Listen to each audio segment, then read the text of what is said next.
Good morning, dear students. Today we are going to start design of combined footing. So, what is combined footing and where it is constructed?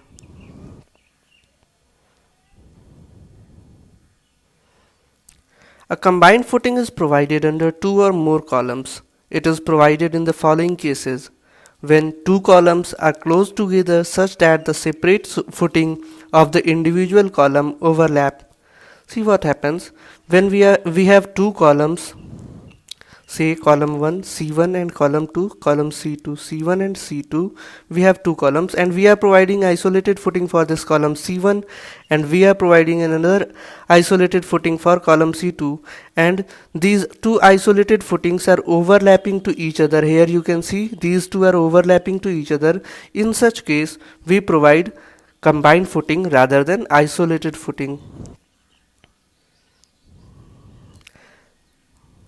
Second is when the bearing capacity of the soil is low enough to cause overlapping of the adjacent isolated footing. Means, so what happens, due to bearing capacity we determine the area of footing and length and width of the footing. So if the bearing capacity of the soil is low, then the area of footing required will be larger, and in that case the larger footing area may go to the nearest other footing and will overlap to each other. In such case also we avoid creating isolated footing and we provide combined footing. And the third point is when a column is too close to a property line or building sewer line.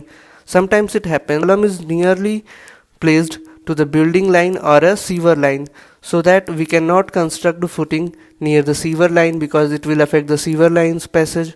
So we have to restrict the dimension of the footing, so we used to provide combined footing. Sometimes it is also happening that suppose we have this land, our property is limited till here, from here property of another person is started, and we have a column here and we could not provide the footing in such a manner that it could go in another's property.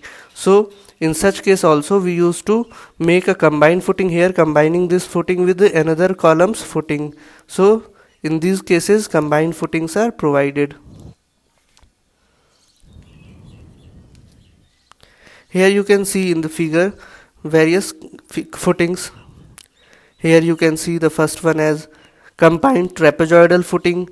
We also make combined rectangular footings. Next is beam and slab type footing, and this is a strap footing. Here a strap beam is provided for combining these two. These are the various types of combined footing.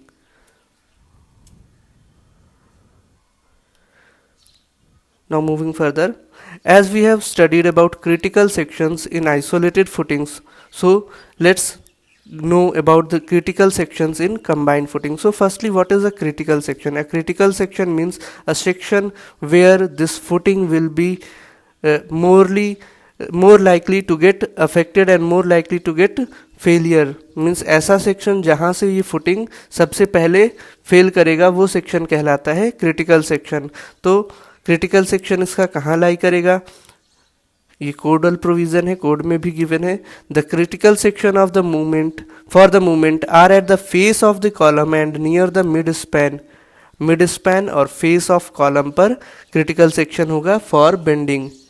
The critical section for one way shear is at a d distance from face of column, whereas for punching shear it is taken as d/2 distance from face of column. So what we have to do, we have to learn these points. These are important from objective point of view also. You may be asked in objective questions or fill in the blanks type question to tell where the critical section lies for bending, where the critical section lies for one way shear, and where the critical section lies for two-way shear or punching shear. So what you have to do, you have to remember the things कि यहाँ पर face of column पर होगा, one way shear में d distance होगी और two way shear में d/2 distance होगी face of the column periphery से. Now coming further for a design problem. We have been given a design problem here. We have to design a combined footing for two columns 500 mm cross 500 mm each, 5 meter apart, carrying a load of 1600 kilonewton. Available width restriction is 2.4 meter. The safe bearing capacity is 200 kilonewton per meter square. We have to use M25 concrete and Fe415 grade steel. So let's see whatsoever is given here. We have been given two columns. हमारे पास यहाँ पर दो column दिए हुए हैं.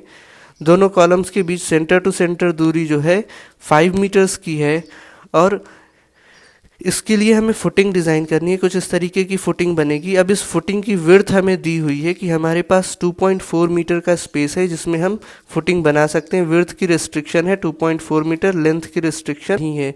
सो will calculate कि how much area is required to carry this load. इस पर लोड है 1600, इस पर भी लोड है 1600 किलोन्यूटन. तो how much of the area is required will be going to calculate, जैसा हम लोग आइसोलेटेड फुटिंग में करते थे सेम उसी तरीके से यहाँ भी करते हैं हम. So firstly will calculate area of footing. So for this we need to know how much load this footing is carrying. So the total load from the column is 1600 into 2. As we have two columns, we have been given two columns here, so we have multiplied the load with 2. Each column has 1600 kilonewton load, so we have just doubled it for two columns, so we got 3200 kilonewton load on each column. As we know, we used to assume the self weight of footing as 10% of total weight, as we did in previous topic or isolated footing also. So we are taking 10% of this value as the self weight of the footing. So self weight of the footing will be 320 kilonewton. So total load of the footing will be the sum of 3200 kilonewton and 320 kilonewton. So total load will be the sum total of these two. So as we know, area of footing is equals to total load upon safe bearing capacity. So area required will be equals to this total load 3520 upon safe bearing capacity of the soil was given in our numerical 200 kilonewton per meter square. So by dividing this we got 17.6 meter square. It means what? We need a area of footing which has 17.6 meter square area to resist these loads. So as we were restricted with the width, our width was restricted in the numerical. It was told that available width is only 2.4 meter. Means हमारे पास इस column के लिए जो footing provide करनी थी उसका width हमें 2.4 metre restricted था कि इतनी ही जगह अवेलेबल है, इतने में ही बना सकते हैं हम. तो हम फार्मूला लगा सकते हैं. ये x मान ले कि लेंथ इसकी कितनी रखनी है x, तो x into 2.4 will be equals to 17.6. So length will be 17.6 upon 2.4 will get 7.33 meters. So हमने 7.33 को राउंड ऑफ कर लिया. Let's take 7.5 meters as a length of this footing. So we have provided this 7.5 meter as a length of footing and 2.4 meter as the width of footing. So हमारे पास question में given था center to center distance between these column was 5 metre.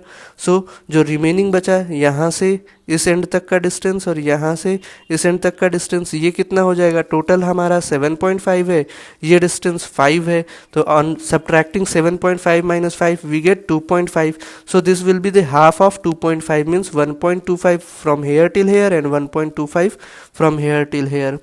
From this center to this end it will be 2.4 by 2 means 1.2 meter, as you can see here. Now this is also from this center to here 1.2. Now if we subtract this, so column के face से हमें यहाँ तक के distance मिल जाएगा. कितना subtract करेंगे? Column की साइज थी 500 मीन्स सेंटर से 250 सब्ट्रैक्ट कर ले तो 0.95 मीटर्स ये कॉलम के फेस से यहाँ तक की डिस्टेंस हो गई. Hope you all are clear with this all dimensions calculated here. Now moving further, will calculate the upward soil pressure. See what happen, जब ये फाउंडेशन बनेगी नीचे सॉइल को दबाएगी तो नीचे सॉइल की तरफ से एक अपवर्ड प्रेशर भी लगेगा. Every action has equal and opposite reaction. So एक ऊपर की तरफ अपवर्ड सॉइल प्रेशर जनरेट होगा which will be equals to total load upon area of footing. So total load is 1600 into 2 upon we have provided area of footing as 2.4 into 7.5. 7.5 into 2.4. From here we get total upward pressure as 177.8 kilonewton per meter square. But what we do, we'll take it as factorized value. So taking 1.5 as a factor of safety, 1.5 into 177.8 will be equals to 266.7 kilonewton per meter square. Now, when we are designing it in the longitudinal direction, it means along 2.4 meter direction, so we can calculate the upward soil pressure per unit length.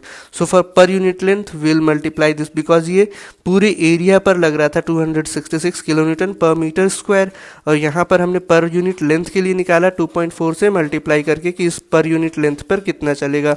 So it will become 640 kilonewton पर metre.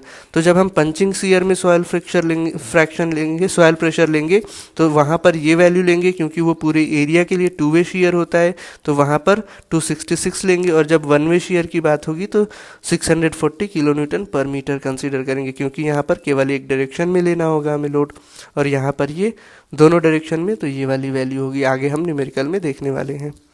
Now अब हमारे पास soil pressure निकल चुका है. Now what we have to determine, we have to determine कि इस foundation की depth कितनी रखनी है. What will be the depth of this footing. So for this we have three criterias. The first one is bending moment criteria, second is one way shear criteria, and third is two way shear criteria. हम इन तीनों ही criteria से depth को find करेंगे, और इन तीनों क्राइटेरियाज में से which so ever will be the greater will provide that depth. Why? Because if we are making it safer for the greater value, the smaller values depth will also be fulfilled by that.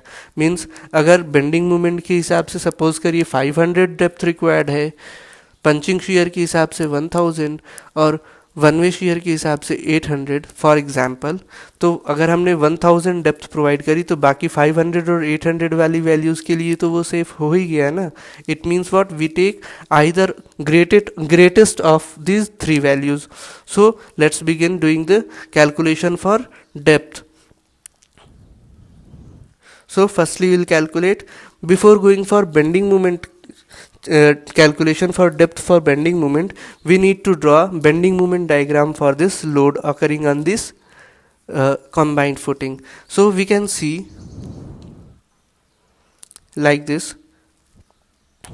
We have been given the size of the footing 7.5 meters. So from here till here it is 7.5 meter. C1 is the column 1, C2 is column 2. From column 1 to column 2 it was given 5 meter. Rest from column 1 to end it was 1.25, and here it was 1.25 as explained in the previous slide. And load on each column was 1600 kilonewton, 1600 kilonewton, which I have factorized here. 1.5 से multiply करके हमने यहाँ इसको factored load कर दिया. Now for this shown beam we can draw shear force diagram and bending moment diagram very easily. See, from here if we begin, so here the shear force will be 0. Now what we can see, shear force till here will be upward soil pressure into this distance 1.25. so this soil pressure into 1.25, here you can see minus 640 into 1.25, this will become minus ka 800. so we have drawn minus 800. Now if we take section like here, from center we are working, so if we take section including this load, so minus 800 plus 1600 into 1.5, it will become 2400. so minus 800 plus 2400, minus 800 plus 2400 will become plus 1600. so यहाँ से यहाँ तक आया plus 1600. from here till here, या अब यहाँ तक देख ले तो इसको पूरे को सब्ट्रैक्ट करना पड़ेगा हमें, तो ये यहाँ तक की वैल्यू होगी माइनस का 800. तो 1600 minus 800 it will become somewhere like here 0 यहाँ पर आ जाएगा. फिर यहाँ से माइनस 800 नीचे, यहाँ फिर इधर की तरफ ऐसे. या हम अगर इस हाफ तक के ही केवल बेंडिंग शेयर फोर्स डायग्राम को प्रिपेयर करें, तो as it is symmetrical identical, इस हाफ में जैसा है वैसा ही इस हाफ में भी है. तो इस हाफ का जैसे हमने यहाँ से 800 फिर 1600 और यहाँ 0 तक के किया, उसी तरीके से इधर से भी करने पर हमें सेम मिलेगा, बस साइन कन्वर्जन चेंज हो जाएगा. मतलब इधर निगेटिव तो इधर पॉजिटिव तो निगेटिव. तो इस तरीके से हम इसको ड्रॉ कर सकते हैं easily to get the complete shear force diagram. Now next is bending moment diagram. as you can see here. so again bending moment diagram के लिए भी अगर हम इस सेंटर से इधर की तरफ एक सेक्शन कट करें, तो सेक्शन कट करने पर हमें क्या मिलेगा, ये सॉइल का प्रेशर इंटू 1.25. सी पॉइंट तक देखें अगर हम बेंडिंग मोमेंट, तो क्या होगा, सॉइल का प्रेशर इंटू 1.25, और ये कहाँ पर लग रहा होगा 1.25/2 पर. As you can see here calculation में आप यहाँ देख सकते हैं 640 into 1.25 into 1.25 by 2, it will give 500. सो यहाँ पर मिला हमें पॉजिटिव बेंडिंग मोमेंट ऑफ 500. फिर अगर हम सेंटर से ले लें तो क्या मिलेगा, टोटल सॉइल का प्रेशर जो ऊपर की तरफ और ये एक लोड नीचे की तरफ, इन दोनों की वजह से मोमेंट. तो here you can see soil का प्रेशर था 640 इंटू सेंटर से डिस्टेंस कितना हो जाएगा, सेंटर से एंड तक की डिस्टेंस 7.5 का हाफ यानी 3.75 इंटू 3.75 बाई 2, वो जो यूडीएल था नीचे से सॉइल का वो हो गया ये value. This one 640 soil pressure into 3.75 into 3.75 by 2 minus ऊपर से जो पॉइंट लोड लगा हुआ था 1600 इंटू 1.5 यानी 2400 इंटू सेंटर से उसकी डिस्टेंस कितनी होगी, यहाँ से सेंटर से यहाँ तक की दूरी 2.5. तो ये हो गया बेंडिंग मोमेंट. अब इसकी वैल्यू कितनी है calculate, we got -1500. So we have drawn it from 500 till -1500. Similarly यहाँ सेंटर पे जैसा आया है वैसा ही सिमेट्रिक ड्यू टू सिमेट्री दूसरे हाफ से भी अगर हम करें तो वैसा ही होगा. तो we can make the symmetrical bending moment diagram which will make it a complete diagram. Here in bending moment diagram, what we have observed that there is a change from positive to negative, means there is a point of contraflexure. So as we know, जहाँ पर bending moment positive से negative होता है उस point को हम कहते हैं पॉइंट ऑफ कंट्राफ्लेक्चर. तो इसकी डिस्टेंस कितनी होगी, ये पॉइंट ऑफ कंट्राफ्लेक्चर किस डिस्टेंस पर होगा, ये भी हम निकालते हैं जब भी हम बेंडिंग मोमेंट डायग्राम में ऐसा पॉइंट देखते हैं. So at point of contraflexure bending moment की वैल्यू 0 होगी. So on putting mx equals 0 here we get mx at this point will be soil pressure into this distance. Soil pressure is 640 into this distance is, let's assume, x. So 640 into x, it will act at x by 2. So 640 into x by 2 minus ऊपर का ये column से आने वाला load 1600 into 1.5 means 2400 into इस column से इस point of contraflexure की दूरी. तो ये डिस्टेंस कितनी हो जाएगी, टोटल पॉइंट से ये डिस्टेंस टोटल x था, यहाँ से यहाँ तक की डिस्टेंस हमारी कितनी होगी, तो ये हो जाएगा टोटल x माइनस यहाँ से ये वाला distance means x minus 1.25. So here you can see the equation for mx equals to 0 at point of contraflexure is given by 640 into x square by 2 minus 2400 into x minus 1.25. From here we can calculate x. We got x as 1.58 meter, means यहाँ से यहाँ तक की दूरी 1.58 meter होगी. Now we will start calculating depth of footing. Now depth of footing by bending moment consideration. As अभी हम लोगों ने बेंडिंग मोमेंट डायग्राम बनाया, वहाँ पर हमें मैक्सिमम बेंडिंग मोमेंट 1500 मिला.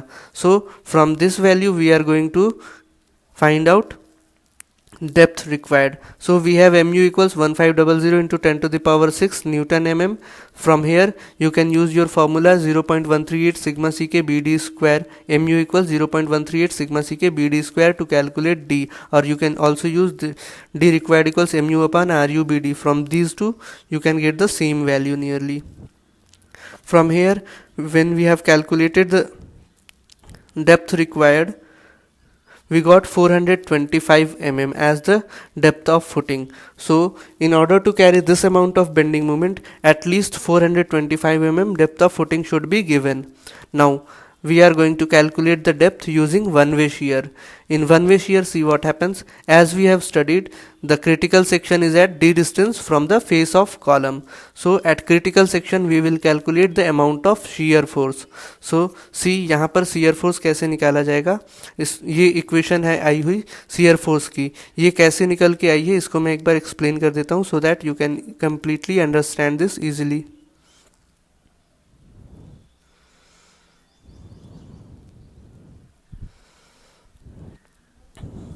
सी एज हमें पता है कि वन वे शेयर के केस में जो हमारा कॉलम है, सी ये कोई कॉलम है, कॉलम के फेस से डी डिस्टेंस पर क्रिटिकल सेक्शन कहीं लाई करेगा एज यू कैन सी. ठीक, कॉलम की साइज है 500 बाई 500 मीन्स ये डिस्टेंस 500 है, ये डिस्टेंस 500 है। यहाँ से डी डिस्टेंस पर कुछ क्रिटिकल सेक्शन बन रहा होगा, मीन्स ये एरिया जो होगी ये क्रिटिकल एरिया होगी। तो इस क्रिटिकल सेक्शन पर हमें यहाँ इस एक्स एक्स सेक्शन पर शियर फोर्स की वैल्यू निकालनी है। So what will be the value here, let V U will be the amount of shear force. तो ये शियर फोर्स कितना हो जाएगा, इस कॉलम पर कुछ ऊपर से लोड लग रहा होगा जिसकी वैल्यू थी 1600 will be equals to 1600 minus इस पर जो सॉइल प्रेशर नीचे से लग रहा है, ये सॉइल प्रेशर कितना लग रहा है, सॉइल प्रेशर 640 माइनस का 640 सॉइल प्रेशर इनटू जिस डिस्टेंस पर लग रहा है इस डिस्टेंस को लेंगे। तो ये डिस्टेंस कितना हो जाएगा, यहाँ से यहाँ तक का डिस्टेंस, ये डिस्टेंस कितना हो जाएगा हमारा, ये कॉलम का हाफ यानी 500 का हाफ, मीन्स 500 का हाफ कितना हुआ 0.25 प्लस ये डिस्टेंस यानी कि डी, ये पूरा डिस्टेंस हमें कैलकुलेट करना था, ये हो गया कॉलम का हाफ और ये हो गया डी प्लस डी को हमने मीटर में रख लिया, ये मीटर में रखा था, ये भी मीटर में रख लिया बाई 1000 करके। तो ये मिला हमें V U equals 1600 minus 640 into 0.25 plus D by 1000। ठीक, इसको हम पूरे को मल्टीप्लाई कर दें इंटू 10⁻³ से to convert it in newtons. Okay, here now you can understand this, ये वैल्यू कहाँ से कैलकुलेट होके आई।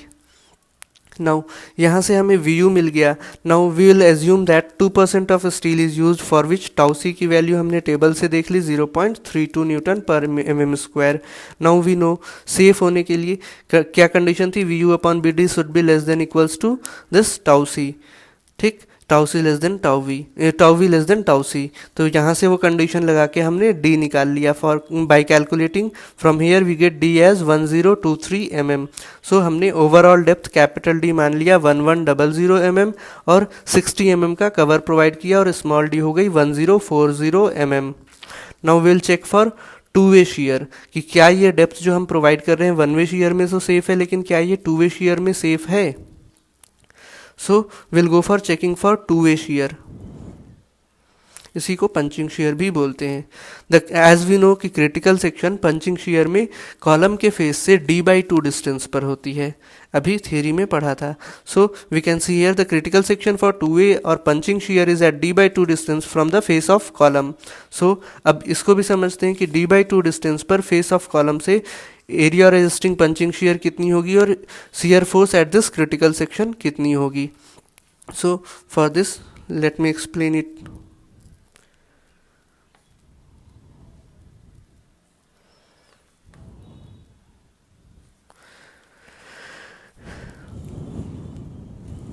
सी, हमने क्या बताया कि जो कॉलम है, सी ये कोई कॉलम है, इस कॉलम के फेस से d/2 डिस्टेंस इधर, d/2 डिस्टेंस इधर, d/2 डिस्टेंस दिस साइड और d/2 distance this side. Punching share यानी टू वे शेयर है, तो ये दोनों डायरेक्शन में हम देख रहे होंगे। कुछ इस तरीके से क्रिटिकल सेक्शन बनेगा हमारा, isn't it? अब यहाँ पर एक लोड होगा जो ऊपर से आ रहा था कॉलम पर, ये लोड था, तो हम लिख सकते हैं कि shear force at this section VU will be equals to 1600 into 1.5 minus जो क्रिटिकल सेक्शन की एरिया है इंटू सॉइल का प्रेशर, ये इस पर जो सॉइल का प्रेशर लग रहा है। अब ये एरिया कितनी हो जाएगी, ये टोटल डिस्टेंस निकालने से पता चलेगा हमें कि ये जो क्रिटिकल सेक्शन है इसकी एरिया कितनी होगी। तो ये डिस्टेंस कितना हो जाएगा हमारे पास, यहाँ से यहाँ तक का डिस्टेंस जो है ये कॉलम के साइज़ के बराबर यानी 500 हो गया, ये d/2 हो गया और ये d/2, यानी कि हम लिख सकते हैं ये हो गया 500 प्लस d, पूरा डिस्टेंस d/2 ऊपर d/2 नीचे जोड़ के पूरा हो गया 500 प्लस d, isn't it? उसी तरीके से इधर का भी डिस्टेंस 500 प्लस डी होगा, तो एरिया कितनी हो गई 500 plus D into soil pressure. Soil pressure कितना होगा, सॉइल प्रेशर यहाँ पर हमें कौन सा लेना होगा, यहाँ पर दो तरीके के सॉइल प्रेशर हमने निकाले थे, एक निकाला था किलोन्यूटन पर मीटर में और एक निकाला था किलोमीटर पर मीटर स्क्वायर में। तो जो हमारा पर मीटर स्क्वायर वाला वैल्यू था वो लेंगे, यानी 266.7। तो ये आ गया हमारा 1600 into 1.5 minus this value. This will be the value for punching shear. Now how much amount of shear area this is resisting? The area of resisting punching shear is given by B naught into D, where B naught is the perimeter of this square formed. ये जो square हमने बनाया है इसका perimeter, तो इसका perimeter कितना हो जाएगा? Total distance 500 plus D into 4, ये पेरीमीटर हो जाएगा. So we can C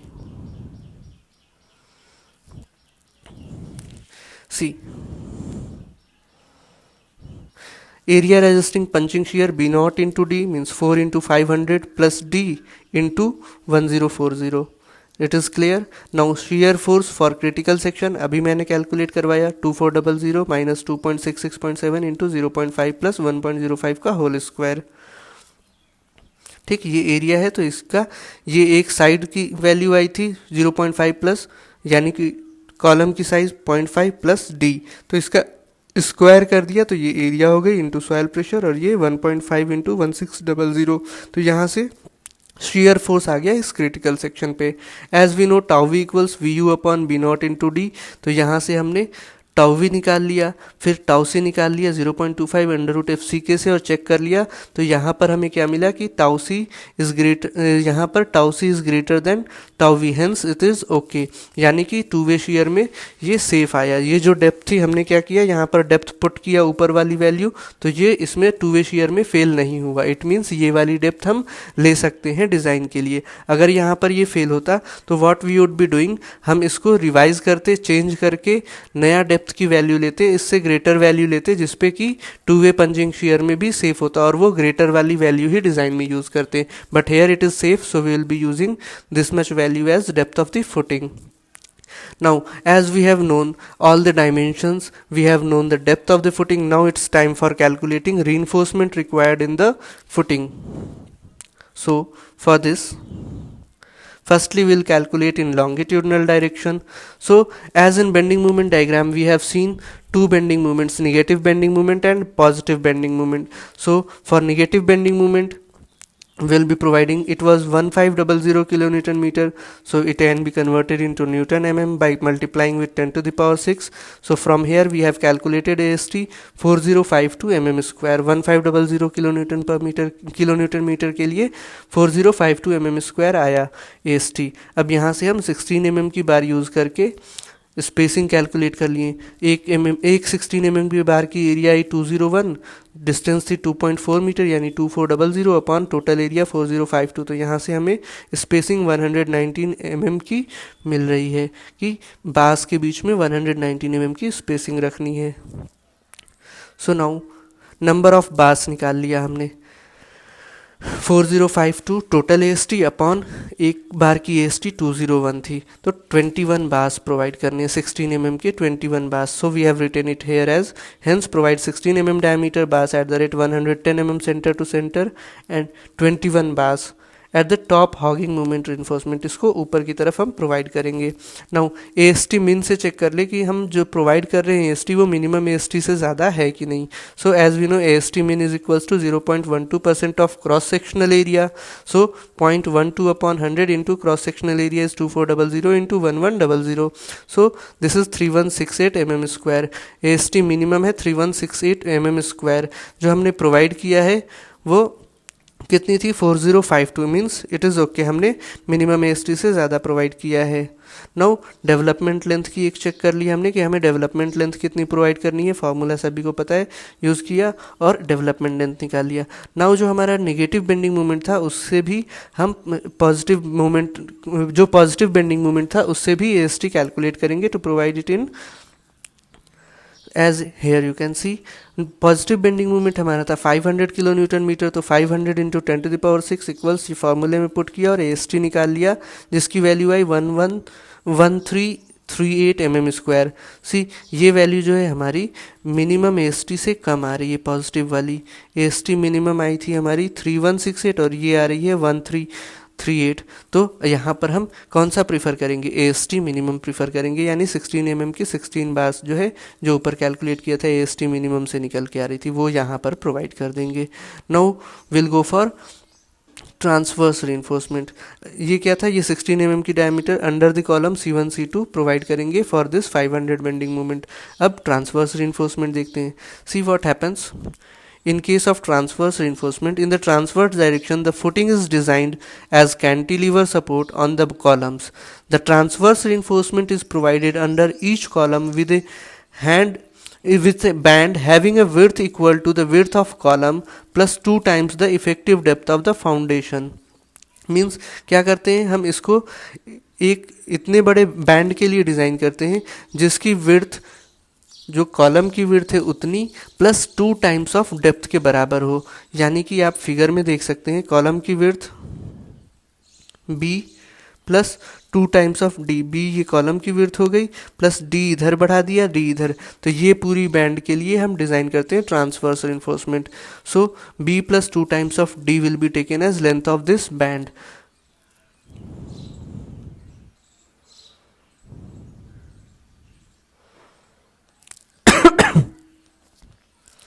So now we'll calculate this length of band. Band width under column C1 और C2 will be equals to 0.5 column की width प्लस D।